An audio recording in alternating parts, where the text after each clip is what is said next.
Welcome to this week's episode of the podcast. So excited to have you to join us for Chasing Greatness. And can you believe it? We're winding down the month of May, which is incredible as I think about it. Memorial Day coming up here, just a few days. We just had Mother's Day a couple weeks ago, and got Father's Day coming up in a few weeks for some of you who are dads or moms.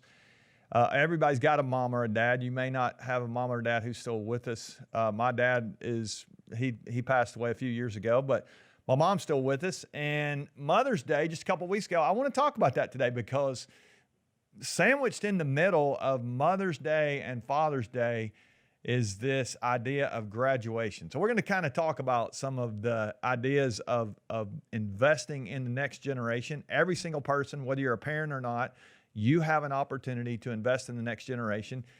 I'm going to just give us some things to think about today. I think it will help you as you lead your company, your team, your family, whatever it is you're leading. You've got influence over the next generation. So I got some things that I think will really be helpful for you today. Before we jump into that, I want to thank all of you who listen on the podcast, who are watching on YouTube. We do have a YouTube channel if you don't know about that. In fact, we just a few days ago, we released a video that you might be interested in. Some of you might be interested in. It's called How to Scale Your Business. And man, it was exciting. We threw that out onto our YouTube channel, and just first couple of days, we had over 10,000 people view that. So that was a lot of fun to stick that out there. You can find it, all the things that we've done the last few weeks as well. We just finished our Better Together series where we looked at some of the ways that other people make our lives better. So lots of great stuff out there. Encourage you to continue to download that, to hit those thumbs up buttons and give us, so many great comments on that scale video was fun. But please help us continue to spread the word. We're trying to help leaders. That's what we're doing. And honestly, we're chasing greatness. And when we talk about greatness, it is not just about you being great or us trying to be great as individuals, but we think that the best leaders are servant leaders. They're always trying to help not just themselves maximize their potential, but they honestly are trying to help the people around them become great and maximize their lives. So that's why we're here. We're trying to help you maximize whatever it is you got going on. I know you got influence over a lot of people. You got so many great relationships, so many opportunities with your work. And so I don't want to lose sight of just the opportunity we have because, I mean, seriously, it feels like right now the world is falling apart a little bit. It is just, it's a crazy time. We've had, so much stuff this last year with health issues going on with the pandemic worldwide. There's talks of vaccines and everybody's wearing masks. And I mean, it's just like, it's been a year and a half of a little bit of disruption, I guess would be the word I would use as I think about it. I probably hadn't thought about it before I said that, but it really has been a disruptive time. It's just been wild. And one of the things that I have been thinking a lot about, and this sort of bubbled to the front of my mind as we went through Mother's Day weekend just a couple of weeks ago. My mom was with us. My mom's 81, and I'm watching her love on my kids and her grandkids and her great grandkids now. With my brother and sister both have grandchildren as well, and so I'm just watching my mom, at 81 in her life with all this perspective, and even in my 50s here, I'm thinking about this next generation. Like, what is the world going to be like 30, 40, 50 years from now as we see these kids grow up? I won't be around at some point, and yet the world's going to be left into the hands of this next generation. And I don't know where you are on your journey, but I want to encourage you to think about that. And here's something that happened. We were here, and all our kids were in town that weekend, and one of our daughters, all four of them are married now, grown out of our home, and one of our daughters has, her and her husband have our first little grandchild, Isaiah, he'll be 9 months old just in a couple weeks. And so it is a lot of fun having him around. But as I'm looking at him and I'm looking at my daughter and I'm looking at all of my daughters, Isaiah's new trick is he's learned to wave. He is like, I mean, that's all he does is just waves. He just keeps waving, and I'm thinking, I mean, I don't want to sound, despair on my daughter here, but I can tell you, she probably wouldn't want to hear this, but he's going to be waving bye-bye pretty soon. I mean, I know it's going to be 18 years or so, but it's just she's going to blink, and this guy is going to be ready to take on the world as well. And as I'm thinking about all these high school graduates right now, college graduates right now, there's so many young people that are ready to take on the world. They're ready to go find a job. They're ready to go make their impact. And yet it's a different world than the one that I was launched out into several decades ago. So what does that look like? So I want to, for all of you who are parents, and maybe you have a baby, maybe you have a baby on the way, maybe you have little kids, preschoolers, elementary kids, high schoolers. Parenting is one of the things I'm really passionate about, and because I believe that great families make great communities, and great communities make a great world. And so I really do think it starts with the family. I say all the time that winning really does begin at home, and creating a winning world it does start in the four walls of your home. You've heard me say before, if you win at work and you lose at home, you still lose. I mean, it really does matter whether you win at home or not. So I want to give you some things to think about as you begin to focus on this next generation. Now, let me say this. Not all of you are parents. Not all of you are even a leader in your workplace, or you may think you're not a leader. You may not own the business, or you may not be over the department, but I want to remind every single person listening today that you have the opportunity to influence the next generation in an amazing way. And so I think there'll be some things today that I just want to spend just a couple minutes with you here. Thank you for giving me your time this week. But as we talk about these things, I want you to be thinking about people in the next generation, people who are younger than you, people who are in more need, really, maybe right now. They're more almost, that baby is helpless. You may have some people around you, they really just need an extra little boost, some help. So I'll give you some things to think about here, and hopefully we'll all have a chance to pay it forward a little bit. I mean, as I look at my mom and I think about our generation, you know, we're sort of paying forward some of the things that we were taught, and yeah, you may not be a person who feels like you were taught a lot. Maybe your parents and your situation was not like somebody else's around you that looks like they may have it a little easier than you do. I don't know what your situation is, but here's what I do know. You have the power to make somebody's life better this week. And so as you begin to think about the next generation and doing that, let's see if there aren't some things that we can glean from this that'll help us. So I want to start with this idea, this big idea here. People always watch the leader. People always watch the leader. And so again, you may not be the owner of the business or the boss of a department, or however you would say that. You may not be the leader of a family. You may just be an older brother or an older sister in your family. Maybe you got a little brother, a little sister. Maybe you're in the 11th grade and you've got a 9th grader who's behind you. They're not even in your family. They're just, you see them in a carpool line, or maybe you're in an elective with them at school, or maybe you're a senior in college and you've got a junior that you're hanging out with. And as you begin to think about people that are behind you, people always watch the leader. Your example is more important than your words. Now, your words matter. We'll talk about that in a second, but I want to just remind you that you have the opportunity and really the obligation to set the example for those who are behind you. And one of the things that I think has been so great for my life as I look back is all the people who have set a great example for me. So somebody's watching you this week. I promise you, somebody's watching you. If you're a parent, your kids are watching you. If you're a leader of a department, somebody's watching you. You may have a coworker who's just, they're brand new. You've been there for a few months. They are watching you. And I want to just remind you of the responsibility of setting an example that others could follow. And you'd be proud to know that they're doing what you do, not what you say, but what you do. So now I want to also say that our words need to match our actions, and our actions need to match our words. That's pretty obvious, but I don't want to let us off the hook here that we shouldn't also use our words to build people up and to encourage people. But if we say something and our actions don't match that, I'm telling you, we're going to squander influence. And so all of us who listen to this podcast, we're trying to be great. We're trying to help other people be great. We want to make sure that we are doing everything we can in example and in word and in deed, I guess you would say it as old school way there, to set an example for other people. And so that's huge. So let me give you something else that'll kind of tie into the word side of that. And I think about this all the time. The leader's words are the loudest words. The leader's words are the loudest words. Now you say, well, I'm not the leader. Yeah, you are. If you think back to you're the 11th grader, they're the 9th grader. You're the junior, the senior, they're the junior. You're the parent, they're the child. Your words are louder than anybody else's words if you're the leader in a relationship. And I just do not want to neglect how important your words are. It is so vital that we understand people are listening to what we say.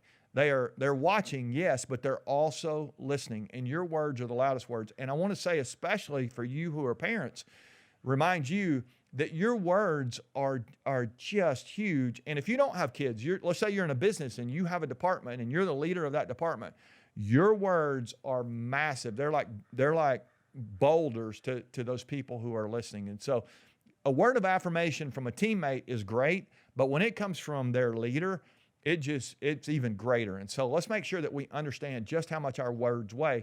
I'll build on that by saying this. I heard a quote a while back that said this, that a mother's words weigh 100 pounds, a father's words weigh 1,000 pounds. Now, that's not some mom's words aren't as heavy as dad's words, but what that is, and the way I interpret that is this: women usually have an easier time of saying things in the right way, or a lot of women do. They're especially if you think about Mother's Day. I mean, mother's words are so they're so much more loving in some ways than sometimes a dad's words can be.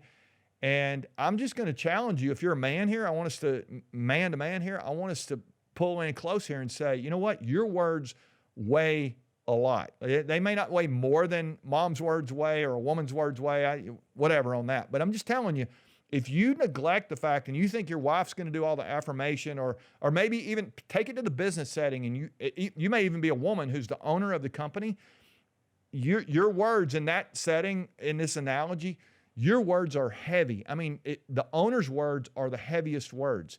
They weigh 1,000 pounds. And so you may have somebody who is in a department and their words weigh a lot for the people they're leading, but when the boss says it, when the father says it, when maybe it's even the mom says it, you may be a single mom out there, your words weigh so much to those you lead. And so I want us to understand, the more responsibility we have, the higher we go in an organization, the bigger title we have, the more our words weigh. And so let's just don't forget that. It's important to set an example. It's important to not just show it, but to say it. But man, I'm telling you, the more responsibility we have, the more the power we have. If you use that word, man, our words just weigh so much. So let's don't lose sight of that and neglect to use our words in an affirming, powerful way. And again, I'll just build on that here and say that our words need to validate people. The more I'm around, I'm just looking at people and I'm listening to people, and so many people are not validated right now. They just don't feel like they have a lot of affirmation, if you want to use it, you want to say it that way, from those around them. And especially now that we're in more of an isolated world and everybody's kind of, grabbing for what they can get. And the truth is, right now more than ever, people need to be validated. They need to be validated that they have what it takes. They need to be validated that they are valuable. And I think we sometimes miss just how much of an opportunity we have to validate the people around us. Now, if you may be a parent, and if you're a parent, let me just say, as a former kid, I'm still a kid, and let me say, as a parent, I'm just seeing this so much. Your words, they matter so much. Your validation of your children, it just matters so much. But again, you may not be a parent. You may just be in a company, in a team, in a setting like that. And let me say it to you this way: as you begin to think about your employees, maybe you're maybe you are an owner of a company.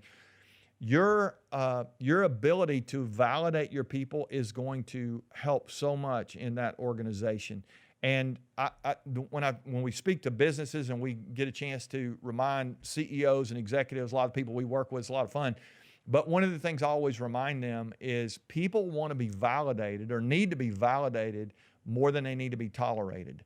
It's a Twitter kind of way to say that, but think about it. So many of the leaders that you get around, they're just tolerating their people. They're looking at their people as someone who they can extract value from. Amazing leaders, servant leaders, the best leaders are leaders who validate their people. Now, it doesn't mean they don't expect a lot. They don't hold them accountable. They don't tell them the truth. They don't challenge them. But it does mean that if you are not validating your people, if you don't see them as people first and employees second, your people are going to struggle to stay engaged. They're not going to stay engaged. They're going to pull back. They're going to check out on you. And the same thing's true at home. If you go back to home, if you have kids and you're not validating them and they don't get that affirmation at home, they're going to pull back. They're going to check out, and they're going to really struggle to want to do what you want them to do. And all of us, don't we want our kids to be on the right path? We want our kids to have a great life, yes. But really, at the end of the day, there's no Bible verse even that I think it was the Apostle John who wrote this. There's no greater joy than to know that your kids are walking in the truth. I love that verse. It's just great. As a parent, there's nothing that brings you more joy than knowing that your kids are doing what they ought to be doing. But I'm just telling you, if you are not validating them and you're not helping them be who they are, they're going to have a hard time wanting to do what's right. And so if you're interested in their behavior at all, which a lot of parents, they just want behavior modification. They're not looking at trying to help a kid become the adult that they're supposed to be. We can maybe do a series on that sometime, but I'm just telling you, without validation, it is not very motivating when our words come down. And so it doesn't mean, again, that you can't, boss, parent, whatever you are, doesn't mean even leader. If you're that 11th grade person, sometimes you got to tell that 9th grade person the truth. They'll hear it, but if they don't believe that you believe in them, it's just going to go in one ear and out the other. So that's that. Last thing I think I would say to you today when it comes to the whole parenting thing is we think about, kids are graduating. You're going to blink from baby to, 12th grade and they're going to be out. My kids are out. It just blows my mind how fast that happened. As I look back, I think the most important thing, and for those of you young parents, and even those of you who have older kids now, I would say the best thing you can do for your kids is to have a great marriage, is to make your home a marriage-centered home, a home where your marriage is great, where you're working on that, where they see how you treat one another as husband and wife. And this is just me, but man, I'm telling you, when that happens, they grow up and they know how a woman should be treated. They know how a man should be treated. They know how people should talk to each other. They see how to communicate and all those kind of things. As I look back, there's so many times where I wish we would have done better at what I'm saying here. It's like nobody has a perfect marriage. If you're married to somebody and you've been married for a while, that's a challenge. I can't literally get along with myself half the time. So you start pulling another person into that and trying to do that for, we're going on 34 years, I think. I hope that's right. I'll be in trouble if it's not. But as you think about your home, make sure your marriage is put in the right place first. It's what it ought to be. And if it is, I think that's the best thing you can do for your kids. Now, let me say this. So many homes I see these days, they have I'll call it a kid-centered home. It's like everything revolves around the kids. I promise you, your home is going to revolve around your kids to some degree. But if you neglect your marriage, you're going to really struggle to model what you should for your kids. And so it really does begin there, because there's going to come a time where your kids are going to be gone. You're going to be you're still going to be there, hopefully married, and things are going well there. So I want to remind you today, as we're kind of in between Mother's Day and Father's Day, I thought it was a good time to talk about family. Next week, I actually have some things that I want to share with the next generation. I've got some specific things for you that I think will help you as you jump out into college, or as you jump out into the workplace, if you're about to graduate from college, or maybe you're not even going to college, you're just about to join the workforce. I've got some things that I think will really help you. And then we got a free offer, a free gift for you, actually, that we've created. It's going to be pretty cool. A little course that we're going to be able to give. You may know a graduate. Next week, you're going to want to lock in if you do. Here's where I want to leave you today. So I want to challenge every single one of us to find someone this week who is younger.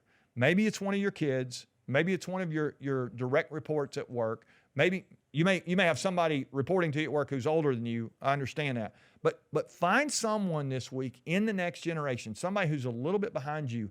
You may be an 8-year-old who's listening to this. I don't know. We got some kids that I heard were listening the other day, and I'm like, that's great. What can you do to be an example to your little brother? What can you do to be an example to the people who report to you? What can you do to be an example to your kids? What can you do to speak affirmation into someone? What do you need? What kind of words do you need to use this week?